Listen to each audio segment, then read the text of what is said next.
Welcome. In this lesson, we're going to learn about sharpening. Sharpening is one of the last things that you should do to an image. So for example, if you're saving it for the web and you're resizing the image, after that, then you would sharpen. Alright, so always remember sharpening is one of the last things that you do. Sharpening is always what makes a picture seem like it has more detail or it seems like it's better in focus. When actually it's just making the edges of the lighter pixel lighter and the edges of the darker pixels darker. So it gives you the illusion of it's actually focusing the image, but it's not actually focusing the image. So how do we apply some sharpening? Well, what I'm going to do is I have this image of different colors that we can see here. And instead of using this image, I'd like to compare them. So I'm going to go to Image, Duplicate, and we'll call it Sharpen Copy. This will open up another image.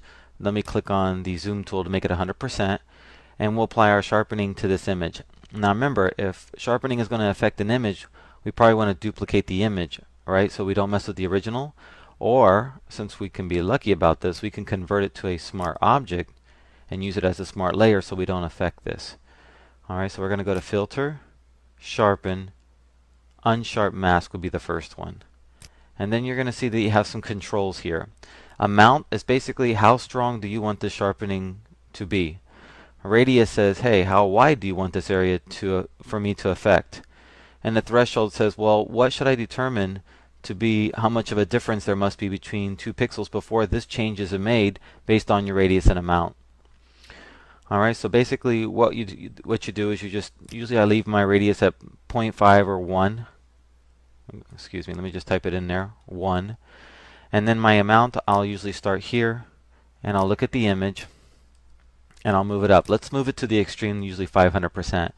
Notice what the sharpening did. If you have too much sharpening, you can see the halos starting to appear around the image. That means you've overdone it. You see how it looks a little bit too crispy? That means you've overdone it. You see how the colors look unnatural and real? You've overdone it.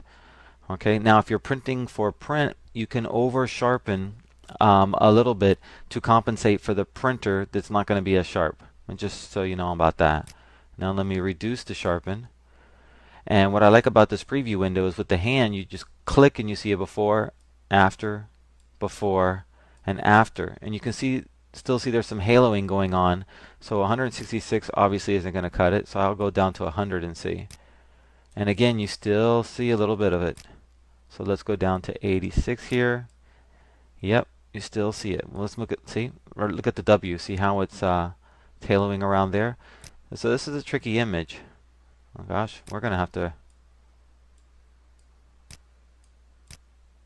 Yeah, let me see if I can... Yeah, let me go back here. So sometimes it's a trade-off. You have to adjust your radius and then adjust the amount. And you can see that it's already affected the color of the image, so the radius is wrong. So we're going to reduce the radius there.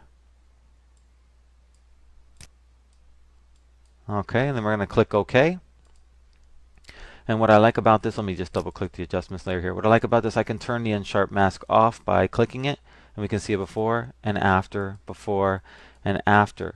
Now, I did over sharpen it just a little bit, so sorry about that. So what I can do is just click on this. This will bring back the settings, and I can just lower it down a little bit more and click OK. And it didn't affect the actual image itself, so it's a great time saver. Now in the next lesson, we're going to compare these two and talk about other sharpening methods.